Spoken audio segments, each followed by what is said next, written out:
J'ai raté le dernier combat. Et peut-être dernier tournoi, dernier combat nouveau. Ouh, c'est ce que je disais. Et ben, Incroyable. Incroyable pour Oh ça, la là. vache. Ça, c'est moi. Je suis actuellement en finale du Revival of Beyblade, un tournoi que j'ai organisé et je perds sur une erreur de lancer de quelques millièmes de seconde.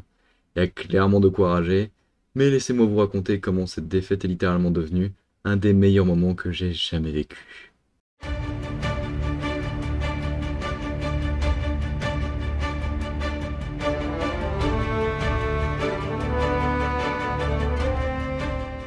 Le Revival of Beyblade, donc, tournoi accueillant pas moins de 11 bladers, comprenant des légendes vivantes de la communauté française comme Playmaker, Castiel ou encore Tsuna, mais également de nouvelles têtes comme le blader Azrael ou encore Cédric Ocos. Le tournoi s'impose directement comme le tournoi Beyblade de référence avec un rule set clair, un stadium standard et équilibré, ainsi qu'avec un stream permettant de suivre le tournoi dans son intégralité. L'ambiance est bonne enfant et les premiers combats commencent tranquillement. On commence déjà à entrevoir les participants qui vont se démarquer lors de ce tournoi, comme Playmaker ou encore Ayat, qui ont su s'imposer au score de façon convaincante. Et d'ailleurs, en parlant de Playmaker, ce dernier va affronter un autre grand nom du Beyblade français, et ce dès son deuxième tour, Pegajinga. Oui, je parle de moi à la troisième personne pour le bien de la narration, ça me fait aussi bizarre à vous qu'à moi. Un blader qu'il connaît très bien, ils ont passé des heures entières à s'affronter et à s'échanger des conseils. Ça allait être un véritable choc entre deux légendes.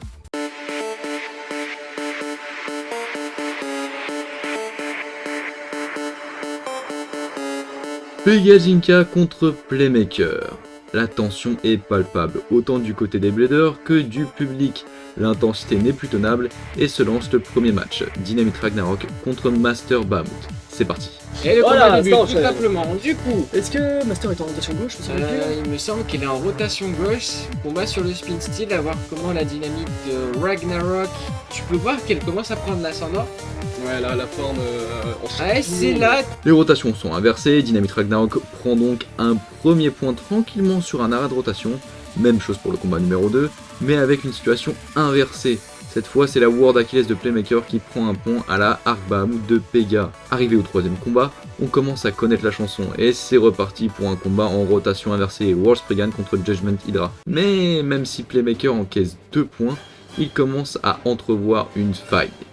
Un défaut à exploiter. La World Spriggan de Pega paraît terrifiante avec sa barrière la rendant inattaquable, mais elle n'est pas invincible, et Playmaker va tenter le tout pour le tout en sortant avec violence le combo équipé de 2D.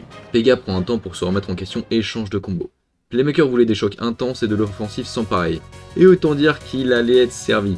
Pega prend sa Arc Balkesh et se décide à montrer qu'il n'y a pas que Playmaker qui sait attaquer. Une offensive très violente parfois. Oh, l'éjection de peu. Et oui, les. Et qui va l'emporter. Et c'est la Arc Balkesh de Pegajinka. On est à 4-2, rien n'est encore joué, Pega est forcé de garder sa Balkesh et Playmaker conserve sa Judgment Hydra. Et c'est à cet instant que Pega, qui allait affronter pour la troisième fois de suite cette Bey, se décide à totalement contrer cette dernière en utilisant tout le potentiel de Unite. Il lance très calmement sa Balkesh et encaisse le choc de Judgment pour inverser les positions. C'est Playmaker qui se retrouve au centre et Pega sait très bien que son combo n'a pas l'endurance nécessaire pour tenir tête à Balkesh et finit logiquement par envoyer Playmaker dans l'arbre loser. Bon, au cas où vous n'ayez pas encore compris, on n'est qu'au 4e match et c'est déjà intense comme pas possible, mais le meilleur était à venir.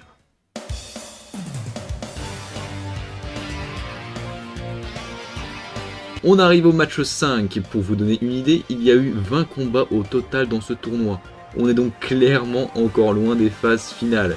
Et pourtant ce combat allait déjà entrer dans la légende, c'était Azrael contre Castiel, et personne n'aurait pu prévoir ce qui allait arriver. Déjà, présentons les deux protagonistes. Azrael, nouveau blader apparu depuis peu dans la communauté française et qui a su se démarquer de par son entraide à la communauté, notamment en trouvant de très bonnes affaires sur le net pour acheter ses bails. Il possède 3 combos Dynamite Battle et il veut du sang. Il veut montrer qu'il n'est pas là pour rigoler. Et Castiel, je pense que j'ai plus besoin de vous le présenter. Même si on ne peut pas parler d'un nouvel arrivant sur la scène, il a découvert Beyblade avec Burst et c'est dédié à 200% à l'apprentissage de son aspect technique. Le concernant, on a un combo single layer et 2 combos Shozed. Le combat commence et Azrael montre dès le début qu'il ne plaisante pas en remportant ses 2 premiers points. Et pas de n'importe quelle façon, l'endurance de Vice Leopard est totalement surpassée et Castiel arrive à peine à frôler Vanish Bahamut avant de s'éjecter. Complètement dos au mur et ne sachant pas quoi faire, Castiel arrive au round 3 avec sa Air Knight Around Quick Dash. Dites, vous y croyez si je vous dis qu'il a pris ses 5 points uniquement avec cette baie? Ah, non, c'est pas vu que les deux drivers ont cassé game. Waouh. Oh là là, éjection de Air Knight. On va repartir sur une Cyclone Ragnarok. Ah là là là là là là, ça commence. On est Oh, favoris. oh, mais qu'est-ce que c'est que ça? Azrael qui peut-être commence à être sous tension. Regarde-moi ça. Oh là là, Air Knight qui part sur le côté? Ouais, Arnaud qui a temporisé un premier coup, qui a failli se refaire éjecter. Non, Cassiel, pas 3 points, t'es pas un monstre à ce point-là. Mais putain! Est-ce qu'il va faire le 5-2? Oh, Égalité? je sais pas, j'ai pas vu. À voir. Égalité! Mais non! Qu'est-ce que c'est que ça? Mais non! Mais putain! Le prodige qui a Castiel! 5-2. Castiel nous a fait de loin le comeback le plus légendaire de l'histoire du Beyblade. Personne n'était prêt et pourtant il l'a fait. Il envoie Azrael dans l'arbre loser. Cette Air Knight rouge aura d'ores et déjà pour surnom la Air Knight magique. Rendez-vous compte, Castiel a sorti les 3 combos d'Azrael avec une seule baie. C'est impensable. Et qui plus est une baie Shozed contre des combos Dynamic Battle. Tout un symbole, le fossé des générations complètement brisé par Air Knight dans une remontée complètement incroyable.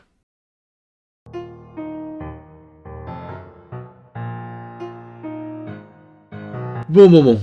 Comment dire que ce tournoi est déjà devenu légendaire, mais certains sont venus avec d'autres objectifs en tête. Et c'est le cas de Ayan qui se battait non pas seulement pour lui-même, mais aussi pour un de ses amis. Laissez-moi vous expliquer. Ayan a 3 combos, Winning Valkyrie 7 Meteor Iron, Treptune T3 0 Expend Nothing et Dynamite Belial Nexus Venture. Et c'est ce dernier combo qui est spécial pour lui. Il lui aura été offert par un de ses amis, et ce dernier lui aura dit ces mots, gagne avec elle.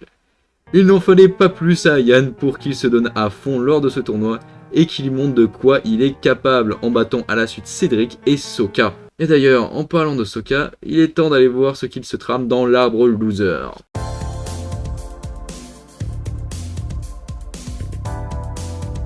Après la victoire d'Ayan sur Soka, les matchs du loser bracket commencent et autant vous dire que ces matchs n'ont eu en aucun cas rien à envier à l'arbre principal.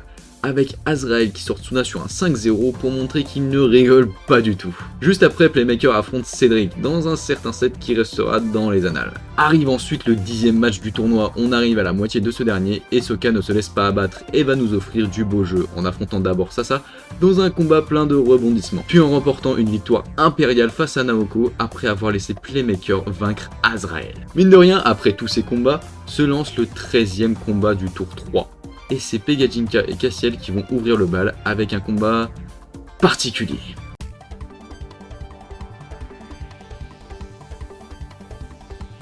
On est donc reparti dans l'arbre winner avec Castiel et Pegajinka, 2 partenaires d'entraînement qui se connaissent quasiment depuis les débuts de Castiel dans le monde du Beyblade.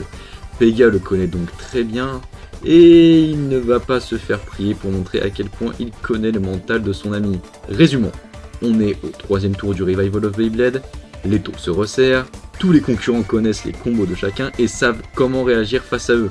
Les Bladers sont donc censés se rendre coup pour coup, mais lors du combat du tour 3, il se passe ça.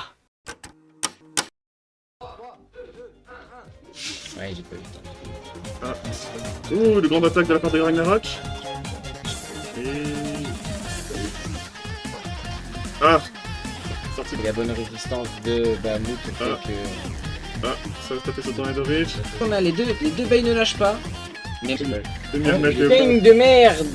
trop vite, il attaque. Ah non, Je crois pas qu'il y ait eu les Knight magiques qui tournent. Ouais, là, on a une magique qui a fait ses preuves au cours d'un match, mais s'il ne faut pas... Il y a eu contact. D'accord, il y a Ah, eu ouais. Contact. Les gars qui gagnent du coup. 5-0. Pega est rentré dans la tête de Castiel et a tout ravagé.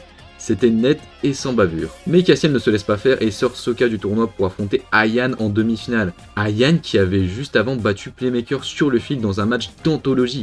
Arbitre, Égalité. je l'avais Non, dit c'est avant. Bélial. C'est Bélial. Bélial. Ah, et Playmaker s'arrête là. C'est incroyable. Castiel contre Ayan donc. Les deux joueurs donnent absolument tout. Castiel frappe même un grand coup avec un burst mettant dos au mur Ayan. Mais dans un dernier changement de bail, Ayan arrive à s'en sortir, Castiel allait devoir s'arrêter là. Même ce dernier avait le sourire de ses derniers mots, c'était chouette. Ayan avait clairement réussi à tenir sa promesse. On arrive ensuite aux demi-finales du côté winner, et Pega allait affronter Jlala. Et ouais, vous ne la connaissez pas encore, et je pense qu'il est temps.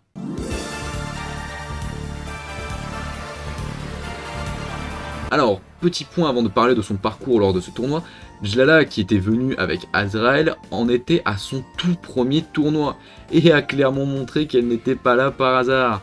Depuis le tour 1, elle n'a pas perdu un seul set, avec des scores impériaux n'allant pas au-dessus de 2 points, en envoyant dans l'arbre loser Tsuna, Naoko et même Ayan.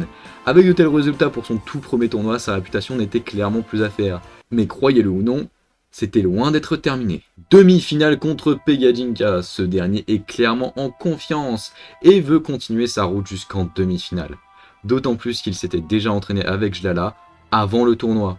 Ça semblait être dans la poche, mais Pega aurait dû plus se préparer, car il va très vite comprendre que rien n'est acquis. Tout à l'heure, attendez. Oh, trop Ah, voilà, Ah, Et c'est impressionnant en fait, c'est très impressionnant. oh, ça se rend les coups. Voilà. On prend très bien les coups. J'ai 3. Ah, Pega tombe. Ah, c'est bon. Et tu vas mettre un 5-0 à Pega Jinka. On arrive très vite à 4-0. Qu'est-ce qui se passait là? Pega, qui avait sorti les plus grands de ce tournoi, était en train de se faire rouler dessus. Est-ce que c'était déjà fini? Au bord du gouffre, Pega sort sa dernière cartouche. Arc Balkesh Giga Unite. Pega reprend un point. Trop d'émotion. Il en fait même tomber la caméra. Le 6ème match se lance. Pega arrive à remporter un 2ème point contre la Jess Fafnir de Jlala. On commence à entrevoir la solution. Jlala prend son dernier point grâce à El Salamander et envoie Pega en loser contre Ayan. L'exploit était impensable. Jlala trônait bel et bien en finale à attendre le vainqueur de l'arbre loser. Ayan voit donc Pega l'affronter pour la première fois dans ce tournoi. Mais à vrai dire, les deux bladers s'étaient déjà entraînés ensemble quelques fois avant le tournoi. Ayan connaît donc bien Pega. Seulement, il allait devoir faire face cette fois à un Pega qui avait la rage de vaincre. Le match commence et Pega montre dès les 2 premiers rounds qu'il n'est pas là pour perdre son temps. 2 points et ces derniers allaient être pris par 2 éjections ultra rapides. Mais Ayan n'allait pas se laisser faire, il rend coup pour coup à Pega en lui prenant un point avec la fameuse Bélial. À croire que c'est elle qui est magique. Pega quant à lui commence de plus en plus à comprendre quelque chose et lance sa Balkesh contre la Bélial d'Ayan. Il prend 2 points.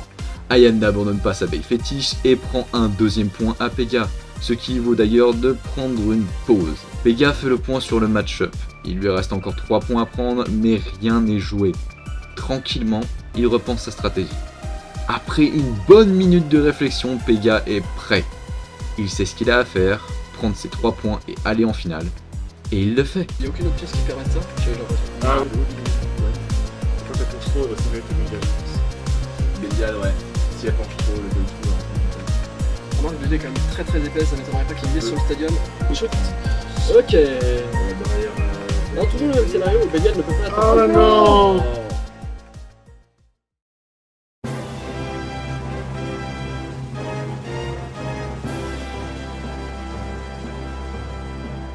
C'était fait. Pega avait vaincu Ayan et allait retenter sa chance une nouvelle fois contre Jlala.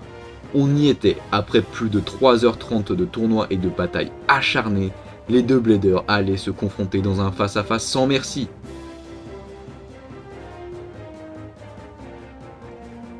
La finale se lance donc, les bladers choisissent leur bail et stop. À ce moment précis, Pega a un flashback des combats précédents et se souvient de l'ordre des bails de Jlala. Dans de telles conditions et avec autant de stress, il en est convaincu, elle va reprendre le même ordre de bail. Et bingo, Jlala choisit effectivement Gaze Fafnir, El Salamander, puis Volcano Fafnir. Pega remporte donc ses 2 premiers points, confortablement. Mais à vrai dire, c'est là que les vrais ennuis commençaient. Jlala sort sa Volcano Fafnir, et c'est ce combo qui va mettre dans le mal Pega. Elle remporte ses 5 points rien qu'avec cette Volcano Fafnir. Pega comprend enfin que sa seule chance de s'en sortir, c'est de tenter le tout pour le tout avec sa Arc Balkesh. C'était donc inscrit, les derniers affrontements allaient se faire entre ces deux bails. Et je pense qu'il est temps de vous laisser profiter de la finale la plus incroyable du Beyblade français. Oh, le contre de Volcano. Les gars, c'est pas du tout. Mais c'est parce qu'il s'amuse avec Unite. Ça rappelle le style, donc ça. Et pas du tout, je conneries plus tard. Arrête, combat. On passe à la vidéo. Ouais, exact. Ah là, Ah, j'ai raté le dernier combat. et peut-être dernier combat à nouveau. Ouh, c'est ce que je disais. Et ben, Incroyable. Incroyable, Oh la Gonzalo. vache. Incroyable. Ah, c'était incroyable. C'est incroyable. Voilà est la gagnante. C'est pas tout le J'entends monde. des noms de Pega en bas.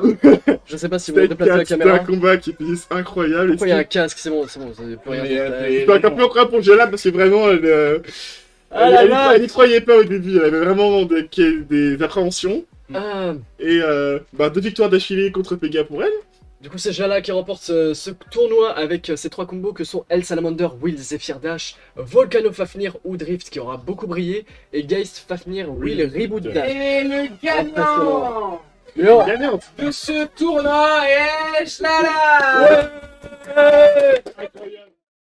Ça ne pouvait pas se terminer autrement. Chacune des deux bays aurait pu s'en sortir, mais c'est après une action au millimètre près que Balkesh perd.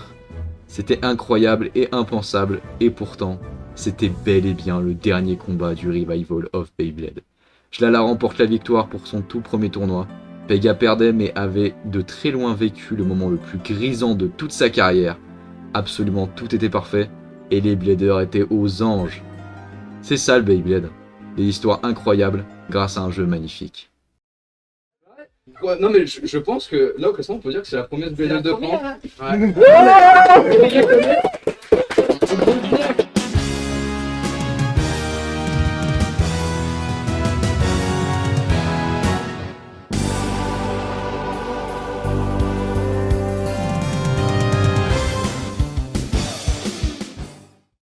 Génération Burst, hein, canon.